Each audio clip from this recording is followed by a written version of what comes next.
Welcome back, pet parent. I have another incredible brand to talk to this week, and I'm so excited. Been trying to set this up for so long. Y'all know how picky I am about the brands I like, about the foods I like to feed, about the foods I recommend.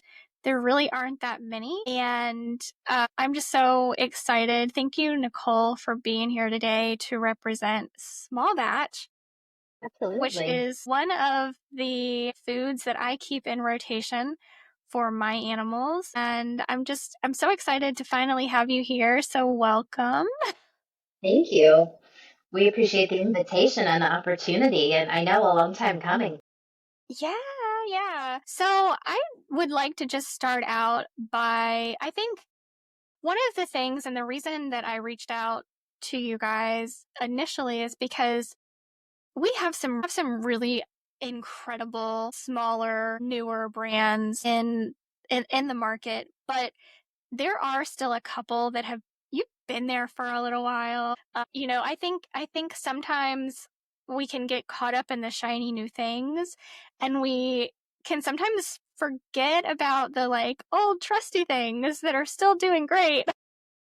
And that was Mm-hmm. like one of the reasons why I reached out to you in the first place, is because I'm like, but you guys have a really great product that I really like, and I don't want people to forget about it. Like, I'm sure you guys are doing great. I don't mean people are forgetting about you, but like it's important to remind people that, like, yeah, there are these incredible newer companies that are out there, but one, we always want to keep a rotation of foods going. That's not just for me, it's not just with like proteins, but it's also with brands, because you just never know. Like, as a Definitely. pet parent, you have to diversify, right? You just never know what's going to happen. And I'm so glad that you guys, even for like the amount of time you've been around, Yeah. like you're still doing it, you're still making food in a way that somebody like me can say, no, I actually really like this brand, even though they've been around a while. Yeah. Yeah.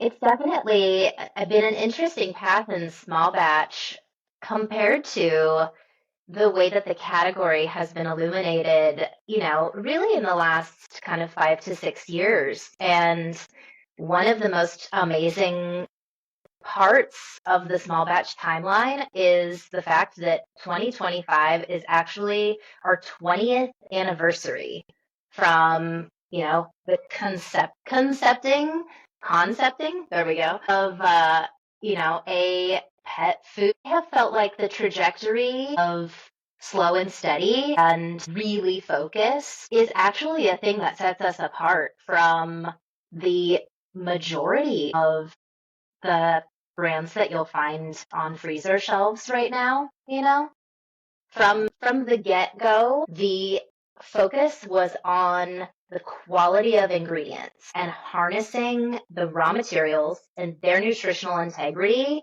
to craft a really beautiful product. The Vogel family was living in Bay Area, San Francisco around 2005, and if you're familiar with that area, the culinary scene is fantastic. There is myriad of super, super premium materials for livestock and produce between Northern California, Central Valley, Southern Oregon. And so the idea of the slow food movement was kind of present in the community at that time. And a lot of the restaurateurs were really into the concept of taking fresh food and getting it into people's meals, onto their plates, in through the restaurant doors or local grocers as quickly as possible. And so that real culinary artistic attitude and reverence for sourcing was the onus for the brands. And it was a really a thoughtful philosophy that required really gradual progression. And so I think we've seen in the last, decade a lot of marketing money that you can kind of put a facade on a brand. And small batch has been sort of chugging along, slow and steady, doing what we do, truly with a really small team of people for a very long time, and has not wavered from those commitments to do right ultimately by our consumers, which are pet parents and the animals in their care, by, not cutting corners. And to do that, you can't grow rapidly. You can't, change your philosophies or deviate from those methodologies and still have the same product at the end of the day. That is so true. It was actually something Susan Thixton said to me a number of years ago. She said that just because it's in the freezer doesn't mean it's good. Absolutely. And I wasn't like I didn't know that, but to hear it, like, I don't know, it was something about her saying that to me. I was like, wow, like that is not something that we talk very much about in this community, because I think one of the like just trying to get people over Hmm. from the, kibble aisle. It's like, just come on, anything in the freezer. Just get over here, Yeah. anything in the freezer, right? And Yeah. that's really not, I mean, yes, probably anything in the freezer may be better than a kibble diet, but they're definitely not all created equal. And as you said, like there are some indie pet stores that I walk in that I'm like, okay, this is an interesting selection that you have here. And then there are other indie pet stores that I walk in and I'm like, this is amazing. I love your freezer. And there is a difference. And I'm obviously not trying to like call anybody out here, but I'm very, very picky.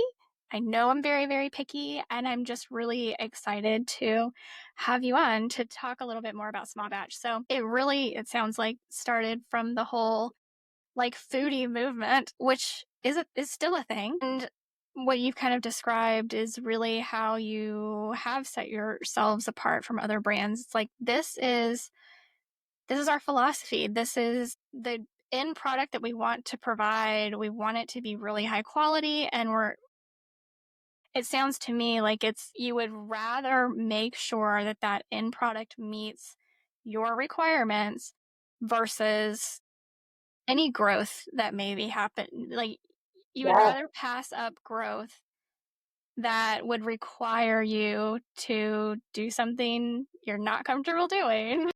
And Yeah. I like that. I appreciate that. Yeah. And to kind of expand from just the end product, that may be the piece that we have in retail stores on shelves that consumers then are going to put in bowls at home.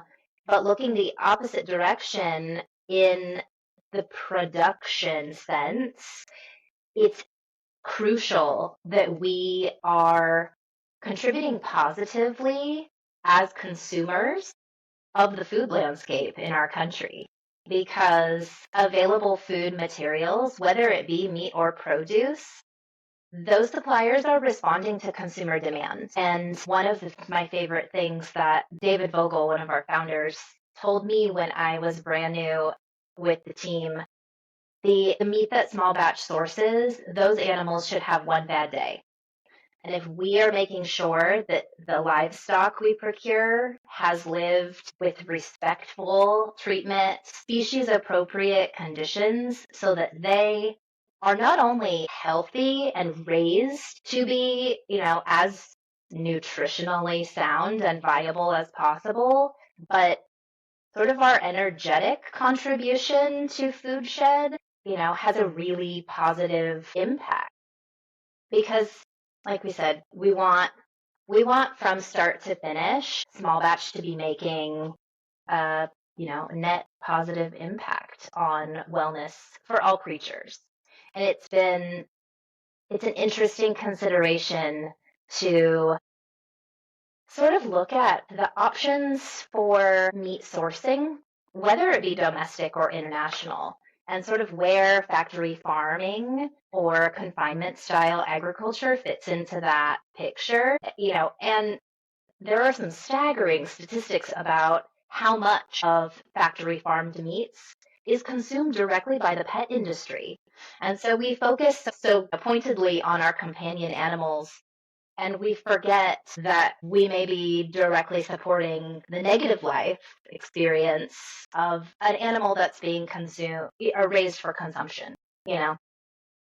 Well, I think that's important because I was certainly wanting to talk to you about sourcing today because it is something that, one, yes, as you just said, being conscious consumers is important. And I personally, I do try with as much as I can to feed my pets in a way that I do know Mm-hmm. where whatever company I'm purchasing the food from, where they're getting the ingredients from, where that I feel comfortable with that. And I try to do the same for me, where I am buying meats from preferably like regenerative farms and things like that.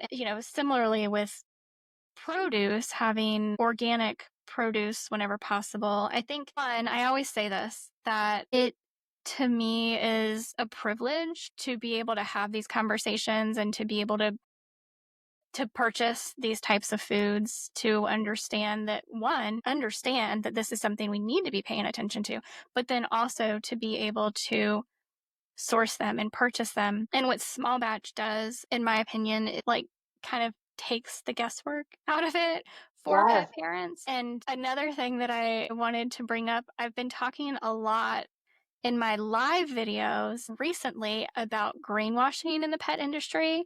And I feel like, one of the first things when I see the name small batch, I'm like, okay, I'm glad I know that this is actually a really good food, because that would be something that, like, if it were anybody else, I would have red flags of like, okay, what is this marketing that you are selling Yeah. to me?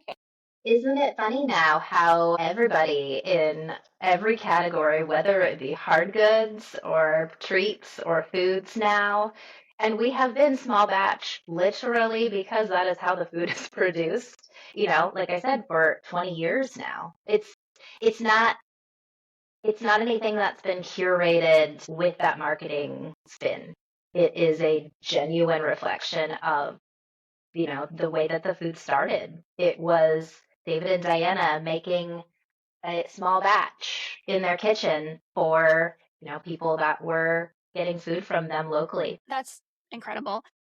Okay, so I do want to go back a little bit. You've said so much already about the sourcing of the food itself, the ingredients that go into the food. Okay, we are very aware of how the animals are raised, the animals are slaughtered. Are we, to me, I also think that that makes the food more nutritious Absolutely. and energetically, which is a whole thing that we don't have to go down. But for me, like, the energy of that food is also very different when you know that that animal lived a good life. So are we sourcing primarily in the United States? Are we, like, can you just go maybe a little bit more into, and with the produce as well, because I know it's organic Yeah. produce. Yes. To to call out produce first, 100% of what small batch sources meets the standards that we're going to talk about. And that unto itself sort of fits in that bucket where we started of what makes small batch different. And fortunately or unfortunately, marketing and AFCO and what is permissible as far as claims on packaging, they don't let us say directly 100% of what we do meets these standards.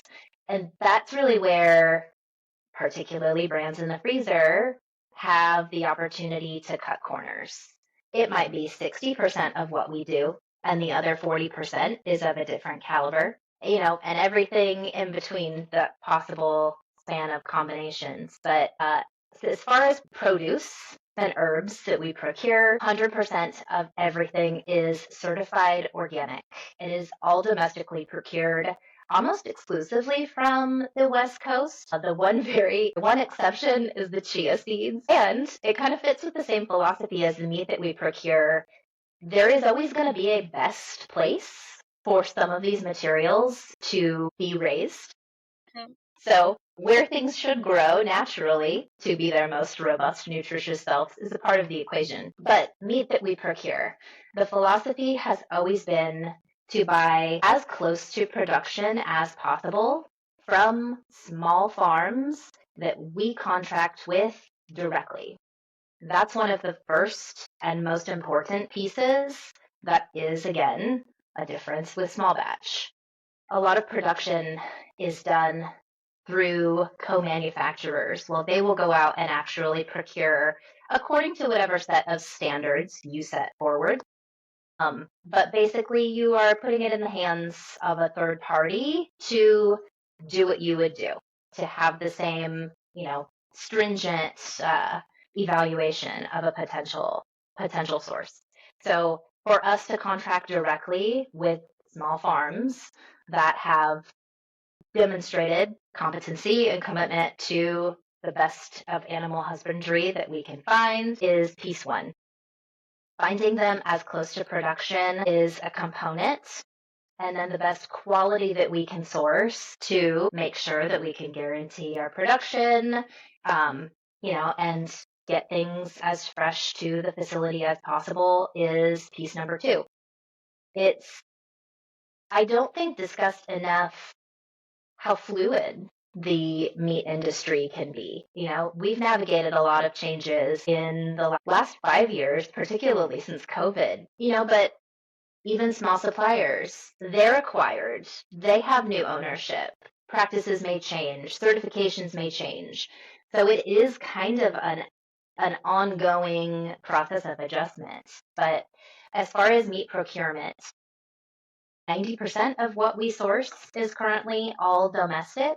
The exceptions would be rabbit, which is coming from France.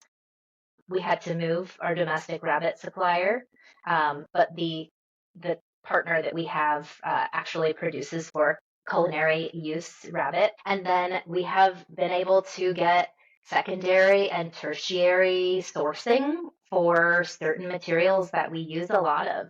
Beef is a great example. You don't want to pigeonhole yourself by having one supplier only, because then when something happens, what do? We've got one grass-fed beef supplier in New Zealand that has done a little bit for us that is an amazing. The quality of the meat and the balance of protein to fat is absolutely beautiful. So it is a little bit flexible, but domestic is our first priority to meet that quality and accessibility to or proximity to production standard. Well, and I think that's a very good point, because I even I'm like, well, is it US? Is it US? But Yeah. there are certainly cases where you can find better overseas. Absolutely. Yeah. We have become very tied to US being a standard, and that's not as cut and dry. There are beautiful resources all over the world. It's what's that particular supplier that you're looking at. Yeah, exactly. So one of the things that I'm curious about, and I hope it's okay to bring this up. I can edit it if not. One of the things that I was talking with your team about at Super Zoo last year, well, prior to Super Zoo, but I got to in person, was there was big to do about a year ago where some of the recipes formulation something changed, something in the supply chain changed, and the formulation needed to be redone very quickly with a couple of synthetic, I don't remember exactly what it was, some synthetic vitamins and minerals. It was very minimal, but I know that reformulation was like in the works. Mm-hmm. And just to kind of keep the standard of transparency, that was a thing that happened. Are the new recipes out yet? Can you talk a little bit about how you do formulate your recipes? And, when something like this comes up, you just obviously want to make sure that pets are having access to the food that they're used to having as Yes. quickly as possible. Yeah, absolutely. I think that the nature of utilizing organic materials, and organic being, in their natural form, is the inherent variation. It's a thing that we embrace wholeheartedly as the best way to deliver, sound lifelong wellness to our pets. And then we also have to balance that with a commercial pet industry and AFCO feeding guidelines and nutrition panels where we've sort of trained consumers to be very stringent in thinking that a recipe will deliver exact nutrients and be uniform with every single feed. And that's actually not nature's design. You will never find two pieces of beef that have the exact same, amino acid inclusion or fat to protein ratio. You will never see two heads of cauliflower or bunches of celery that are identical in their makeup. And like we said, that's why animals naturally have variation. But what we were looking at last year was that ongoing process of raw material audits. We are continually balancing any new supplier that might come into the mix with the individual ingredient analysis for that nutritional profile and then reassessing the impact on the recipe as a whole. It's tricky for us as a brand to negotiate the necessity for that really consistent formulation and nutritional panel with the knowledge that a lot of our consumers don't rotate. They don't rotate between proteins available with small batch, or they're not rotating between small batch and other brands. And so to look at a single formula and say, this has to meet every single standard, every single batch, there are things that can shift that balance. So as part of kind of the full audit, we are always going back to the drawing board to look at, which components of this can we shift? Could we add a little bit of this? Could we use a different cut of meat to offset, something that may have changed as far as raw material supply or supplier, like I mentioned. So the decision was made in the freeze-dried foods to add the glycinates, which they're not synthetic vitamins. They're actually just naturally occurring minerals that are bound to protein. So they are really easy to absorb. It's the most natural way to supplement anything with the least inclusion in a formula. And for the sake of our consumers, rather than risk, we'll put risk in quotes, rather than risk having a customer who's using one formula exclusively potentially see a deficit in a single nutrient, we decided we're going to utilize this as kind of a plan for the interim and really evaluate what we can to get these back out of the diets and make sure that we have adjusted.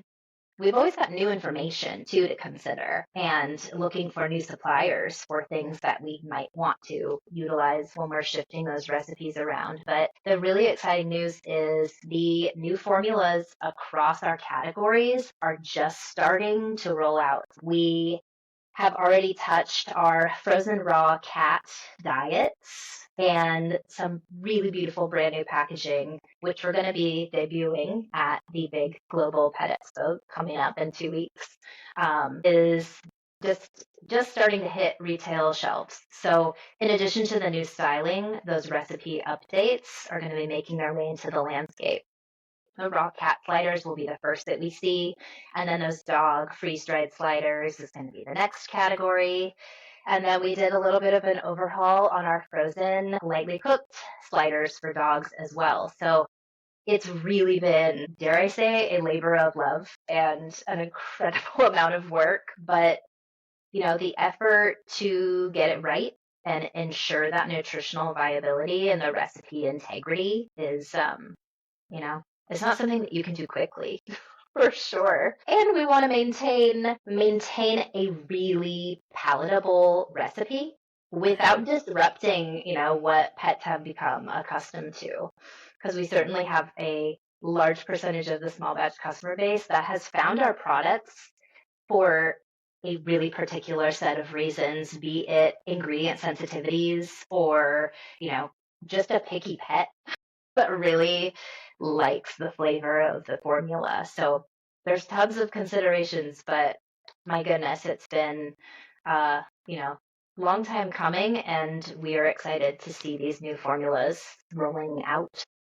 Yeah, I'm glad when you started that you brought up the fact that it is difficult. It can be very difficult to reconcile the fact that when we are feeding whole, fresh foods, like no animal in the wild lives off of, eating off of a spreadsheet, but just inherently being a commercially available pet food, you have these rules and regulations and guidelines that you have to stick to to be quote complete and balanced based on the AFCO guidelines that the FDA has adopted. And it's really it is something that I talk a lot about with different brands, because the brands that I have on, like yourself, it is something that you really wrestle with all the time, knowing that at least if we can get there without adding in all these extra vitamins and minerals, heaven forbid a premix, right? Um, if we can get there with all whole fresh foods, that's, even though some people would argue that feeding every single meal, every single bite, 100% complete and balanced may not actually be the best thing for our dogs and our cats. At least if we're doing it with all fresh whole foods and we're not adding in synthetics at all, then I think their bodies can kind of take what it needs and get rid of the rest a whole heck of a lot easier than if we are doing it with synthetics. Yeah, absolutely. That utilization, the consumption, utilization, and elimination is all, things that we have to consider when we're feeding our pets. And we've always looked at it as a nature's inherent design is the best way. If we are really using 100% whole food materials, we've got that variance built in. Now we have to come up with the formula that sort of does touch those necessary spreadsheet boxes and, you know, then deliver the nutrients in that most usable, viable form possible. Yeah. Well, and I think I categorize the idea that every single bite needs to be complete and balanced to AFCO standards as a huge misconception. Yeah. Yeah. Are there any other misconceptions that just Small Batch as a brand likes to kind of dispel for people in the pet food arena? Ooh, likes to dispel. I do think that some of the human food philosophies, as far as uh, diet approaches that have been adopted by the pet industry, have been really interesting to look at. In some regards, there's some interesting kind of over sciencing and idealization of what we want to deliver with every single bite, like you said. I don't know that we could ever impose one standard or metric of measure that we could call most ideal for every single pet. Mm-hmm. And it's definitely it's reflected in the small batch products with the variety of forms that we have come up with and the variety of pets that we feed and other industry myths. That's a good one. It's okay. I threw I that think one at you. yeah, I mean, we could talk about whole cuts of meat. It's not exactly a myth, but since we did touch upon it a little bit earlier, the sort of greenwashing and assumption that because food is in the freezer, it's good. We've used sort of jokingly the description that raw food has been kibblized, and what was once a much narrower segment has become the focus of a ton of bigger brands that want sort of a piece of the fresh food movement.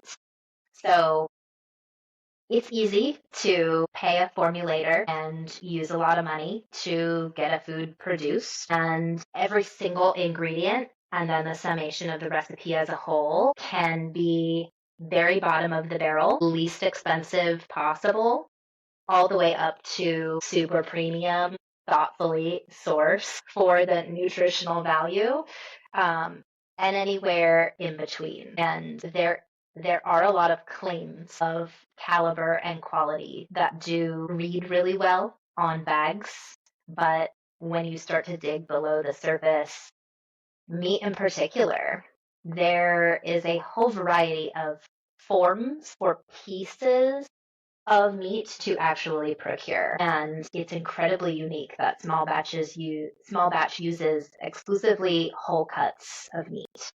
We don't use any, zero, pre-processed or rendered trims or mechanically separated meat. Mechanically separated meat is becoming a little bit more of a, you know, common term in premium pet food, but to do this short summary or definition of it, it is essentially the rendered leftovers after the good cuts of meat have been removed from a carcass to be sold generally for human consumption in high-end restaurant and grocery. So what is left after that processing is some amount of meat, but it is largely skin, fat, and frame or bone. Those carcasses, dozens and dozens and dozens, all get ground down in a machine, and then anything that can be liquefied is sort of forced through this big sieve in a centrifuge. So if you think back to years ago when McDonald's pink slime entered people's awareness, that's mechanically separated meat. And the real interesting realization was people discovered, oh, wait, there's no chicken in your chicken nuggets. So if we're using that as a component in what is supposed to be a biologically appropriate way to feed our animals, we have to start to wonder how much usable protein is actually left in that material. Same goes for trims. There are a whole variety of calibers and qualities of trims. It's a much easier way to procure meat, and it is also a less expensive material to use. You'll generally have a lot more fat in those two forms, and so it's an easy way to hit your caloric need. It's definitely prevalent in raw food. And it's not something that you have to call out on an ingredient label because APCO definitions have a lengthy description for what you are allowed to call out as chicken or beef. So it's a way for manufacturers to buffer their supply because it's easy to procure, so you don't have to worry about running out. It's also much, much less, pennies on the dollar in certain cases to procure those materials. So it gives you a nice margin, but it also helps stretch whatever higher caliber or quality materials you are using so that, the amount of food that you are able to produce goes further. But that's maybe not so much of a myth as a, raw food secret. Yeah, yeah. And the length that small batch has gone to never ever in any of our 20 years use those materials is, I think, something that doesn't get communicated enough because it's hard to teach people all of the backgrounds of what raw material procurement can look like. Yeah, well, I think so many people are just completely unaware Mhm. of, first of all, what AFCO is actually there for, what the big pet food is actually there for. And so they don't understand that chicken, what they think of as chicken when they go to the grocery store, isn't what the definition of chicken is in pet Right, food. Like they just are a exactly. feed. They don't, and it's so complicated. And it's so, I mean, you, as a consumer, you don't even have access to those definitions unless you purchase them. Like it is the most insane thing. Yeah, yeah. Insane thing to me, but And even if you do, then you're reading it as words on a piece of paper. yeah. It's not a visual in front of you to Mhm. give you that sort of pictographic Yeah. dictionary of what does that mean? What are all the possibilities? And I know that the consumer belief that, well, raw food wouldn't use that. All raw food has to be decent. Yeah, that's Um, not at all. No, that's not the case at all. In fact, I mean, there are definitely. I actually just looked up another raw food company in Australia recently because Colgate Palmolive bought them, which is Hills. And I looked them up online and I'm like, what is this? Who is this? And it's like something I would never in my wildest dreams feed to my animal, but it's still a raw food in a log that you buy in the freezer. And it's I'm very interested. As you said, these big players are starting to like see the writing on the wall and that, consumers want better for their pets. And so they are dipping their toes in and buying up, some of these companies. To me, like this one particular company that was just purchased in Australia was like a frozen version of kibble. mm, But I mean, when I'm looking at the ingredient label, I'm like, yeah, no.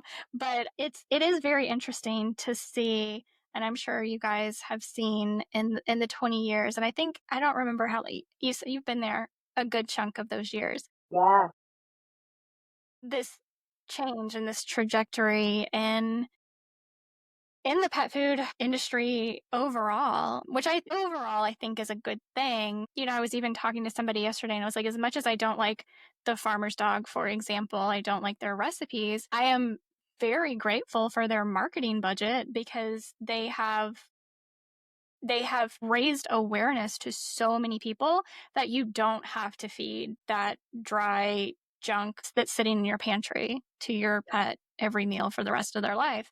And I'm like, as much as I don't like their formulation, I am very grateful that they have I don't have many millions to put a Super Bowl in.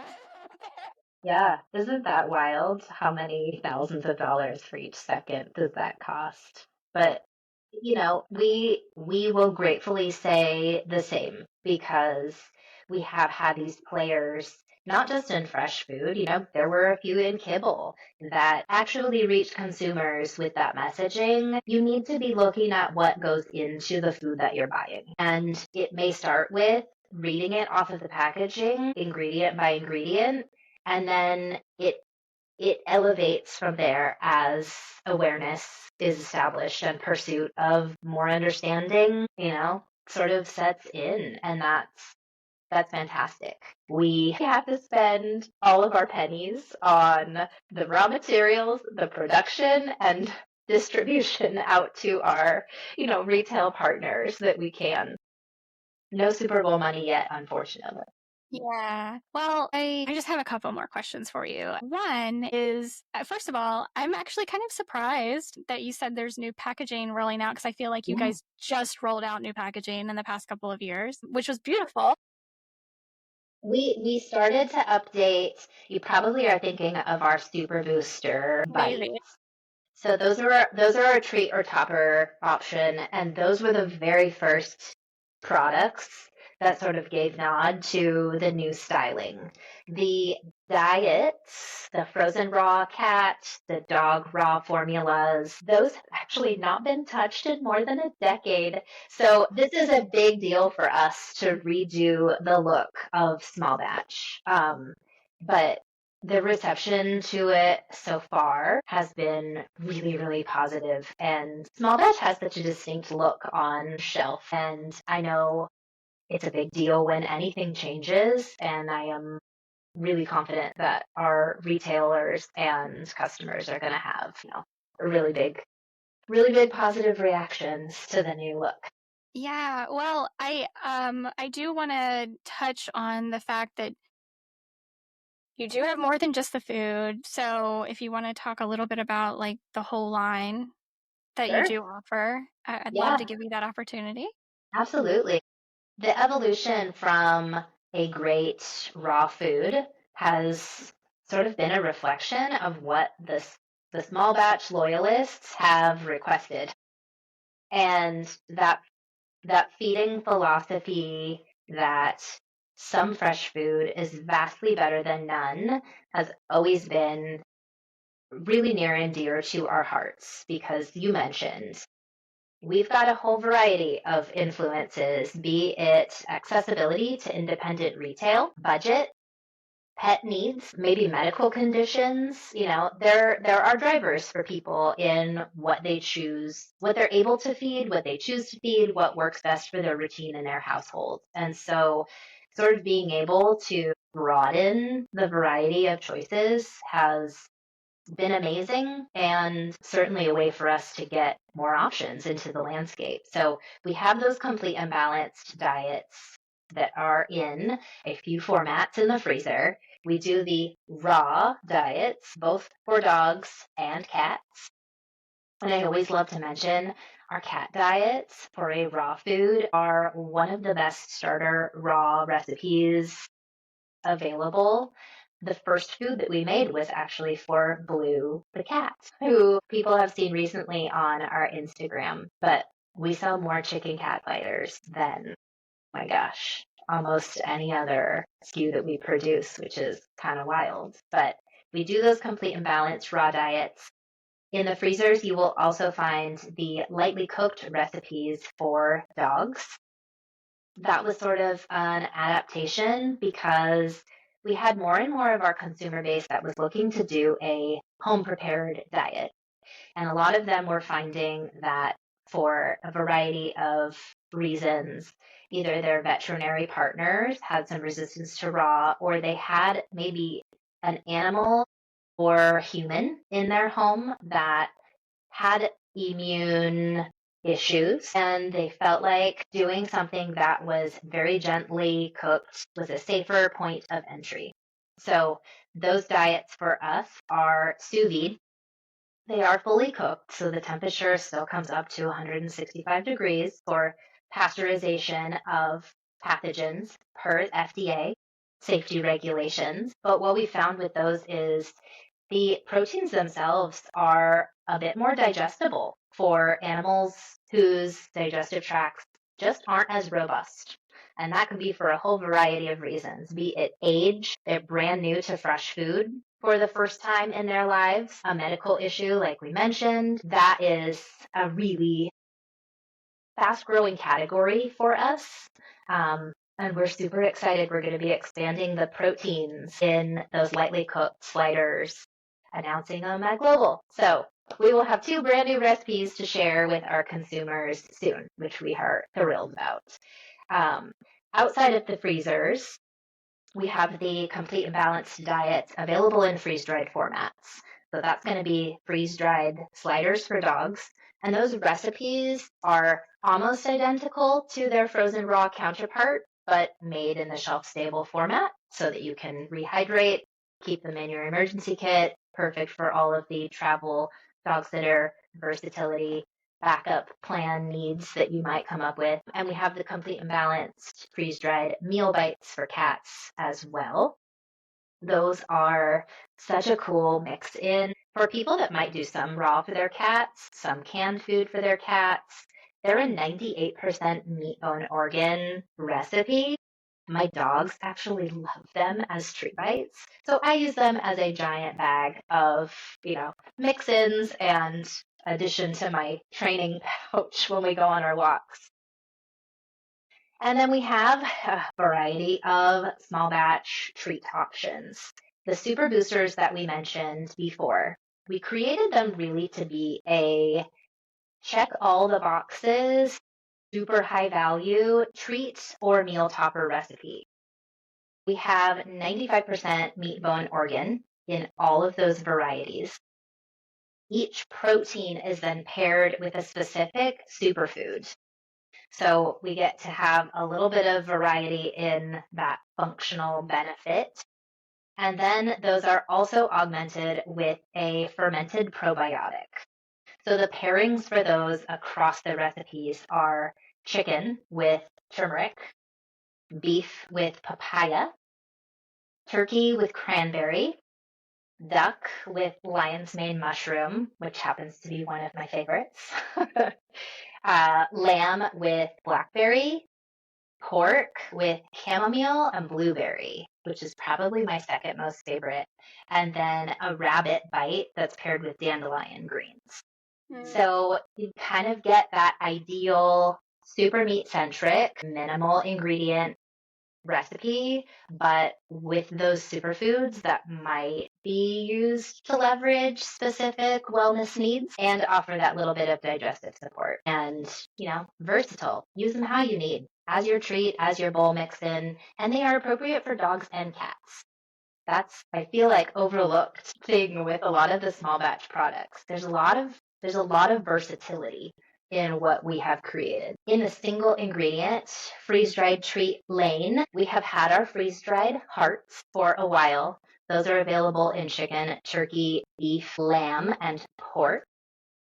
All of the larger proteins are chopped up into pieces and the chicken hearts are whole. And then earlier this year, we added freeze-dried livers to the lineup. So hearts and livers being two of the most nutrient-dense organs in the body that you can feed. And maybe for people that aren't using a fresh food diet exclusively, or they want to add that really nutrient-rich organ meat as just their treat portion of their feed routine. The freeze dried livers are that one single ingredient chopped up and freeze dried. I will point out an interesting thing with some single ingredient treats is that you can still actually use rendered materials and then repress and form them into pieces that sort of look like they were once just whole cuts of meat. But small batch livers are never pre-processed. There's no preservative agents. They are clean and simple. And those are available in beef, chicken, duck, which is kind of a neat one, Mm-hmm. lamb, and pork. And then, my goodness, I know, it goes on. We have the bone broths. We do a simple frozen 3-ingredient broth that's kind of what we call the small batch purist recipe. It is bones, water, and carrot. So unique that we don't use any apple cider vinegar in that recipe. It's just slow simmered so that we get the absorption or breakdown of that really good mineral, collagen, glucosamine into the broth itself. But it's a choice option for picky pets that don't like the flavor or the smell of that vinegar, or pets that may have a condition that would put them in the histamine intolerant category. So nice that we've got, you know, that option for that crowd. Doesn't get talked about a lot, histamines. But the other option for the bone broths is our shelf-stable broths. We've called it a restorative recipe, and each of those has a functional herb that's kind of an adaptogenic inspired recipe and prebiotic fiber. The shelf stable broths are available in chicken, beef, venison, and pork, and they're unique for a myriad of reasons. One, we do not use a typical shelf stabilization process on them. Majority of the food landscape will use what's called retort, which is a high heat exposure, sort of flash treatment to mitigate pathogen presence to make it shelf stable, or irradiation. Those are the two fastest, most commonly accessed methods. Our broth is actually made shelf stable with a pH neutralization process. So we leverage that apple cider vinegar that is in these broths and lemon to make it a pH neutral environment that prevents pathogen growth. So we don't alter the ingredients themselves with any of those sterilization processes. And we keep the efficacy of the functional pairings sound, because it's great if you put ashwagandha in a recipe, but if it has been so heavily heat treated or processed, it's not viable by the time you're consuming it or your pet is consuming it, then we've sort of lost the original intent. But the pairings are a beef with lavender, the chicken with clove, the venison has, geez, I have to check, Yep. Astragalus. and then pork with mushroom. Oh, nice. And the pork recipes and venison broth are two of my most favorites. Venison is only found in the shelf-stable broth for the small batch products as of right now. And the bones themselves actually come from the Maui Nui venison program, which I love in sort of the holistic community. Maui Nui program has gotten a little bit of spotlight recently, but Yeah. it's It's a program that really gives reverence to the island ecosystem to control the population of axis deer that live there so that they, you know, keep the population in check, but they are then utilizing the whole animal once those animals are processed. And in the treat space, new and coming soon, we are going to be showing some really exciting single ingredient freeze dried fish treats. Small Batch has not ventured into fish until this point, and reasons being finding suppliers that meet small batch standards is an even trickier undertaking when it comes with fisheries. There is a lot less visibility when you take things offshore than when you've got an operation on land that you can manage, Yeah. with real consistency. So we are going to be adding some freeze-dried pollock, some freeze-dried rainbow trout, and some freeze-dried blue mussels to the options in the treat space, which Oh, we are thrilled about. And those are also all labeled for dogs or cats. So something for everybody. awesome. Yeah.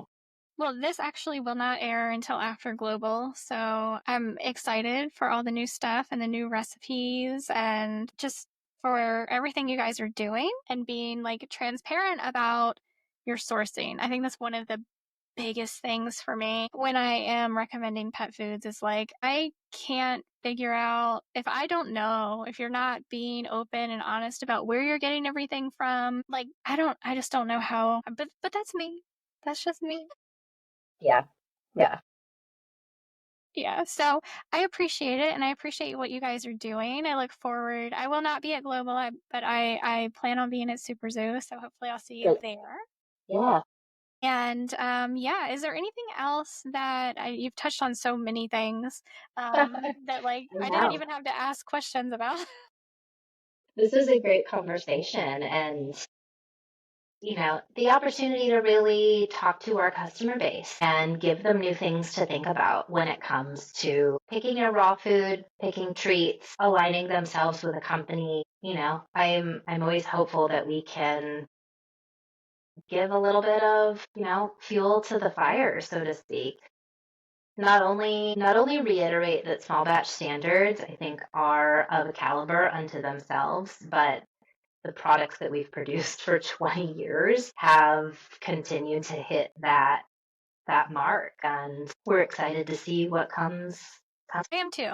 So thank you so much for being here and for helping, just continuing to educate pet parents about, it as I just said, like it's not just look at the ingredient label. That's a really great place to start that we should all be doing. But we unfortunately have to go beyond the ingredient label and say, okay, but where is this coming from? And like you said, whole cuts of meat. There's so many intricacies that we don't talk about enough. Mhm.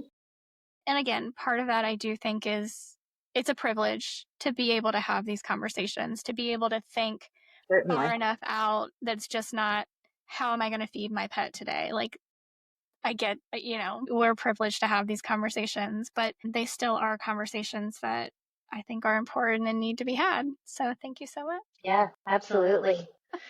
It's a All right. privilege for us to get to nourish so many pet bowls. And we encourage, I think one message to take away is reach out to your brand and ask them the questions directly. That is a real, real good way to do your best to make sure you're getting accurate information. You know what? I actually did have one more question, if you don't mind. I know we're Sure. like already an hour. That's okay. I it wasn't on my list, and I'm just in my head was like, I want to ask this question. I hate that I have to ask this question. Quite honestly, I'm so perturbed by what has been happening this year. Neither here nor there. You guys are, I saw, you're on Susan Thixton's list, which is something I always recommend people check out, if for no other reason, to see what criteria she's looking for so that you as a pet parent are also starting to understand the criteria that you want to be looking for in a pet food, but that it is all human grade. And I think that in itself it's not always something that I am like steadfast 100% that it has to be. But when it comes to HPAI, I think that's a pretty good standard to have Yeah, with because you absolutely. do have poultry recipes, chicken specifically, and they are raw for cats. So I don't know if I remember Small Batch put out a statement just like everybody else Yeah, yeah, with what you guys are doing. absolutely. It's important to state first, it's a fluid situation. I don't know that anyone has a crystal ball for what the most ideal path forward is, but as of today, being closely connected with each of our suppliers, we talked about that earlier. Our direct contract makes a lot of the communication with the places that our raw materials are coming from a whole lot easier for us. Exclusively human grade or prepared for human meat channels or consumption is the next most important thing, because the practices that are implemented at that supplier level is absolutely the most critical layer of what we have to lean on right now. So their regular implementation of FDA recognized testing procedures is crucial. What we are looking at next, though, is as more testing potentially becomes available, anything that is accessible for testing a finished product, commercially prepared pet food, will be what we've got in our sights. As of right now, that doesn't exist. So doing the test and hold procedures for the pathogens that we do regularly test for is what we've got to focus on. We do have the freeze-dried options for cats. That is actually an alteration process, and the temperature that is involved in freeze drying mitigates pathogens. So for people that maybe want a guarantee safer choice, freeze dried meal bites for cats is a great way to do that. And then we will also be talking about it a little bit at Global, but we have had a cooked recipe for cats in the works as kind of a background R&D project for several years now.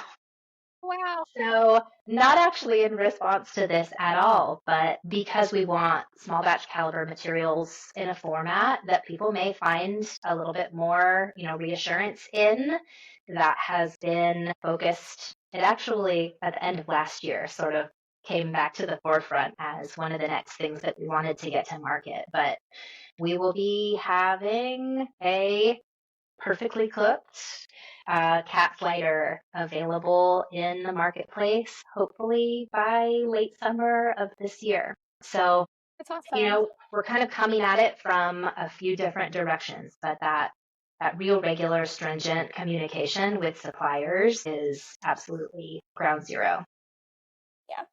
Yeah, I appreciate that. So again, thank you so much for your time. Thank you Yeah, so much for what you guys are doing in the industry and for pets. And I just appreciate you guys and hope to see you later on this year. So thank you yeah, again for being sounds here, good. Nicole. Thank you for all of your messaging and advocacy too, because it's channels like this that we get to have, the detail in those discussions that is hard to translate in a lot of other formats. So we appreciate the opportunity to talk with you and all your listeners. Well, guys, thank you so much for being here with us today. Thanks to Nicole, and give your pets some extra love from both me and Nicole today. And I will talk to you next week. Absolutely. Thanks. Bye.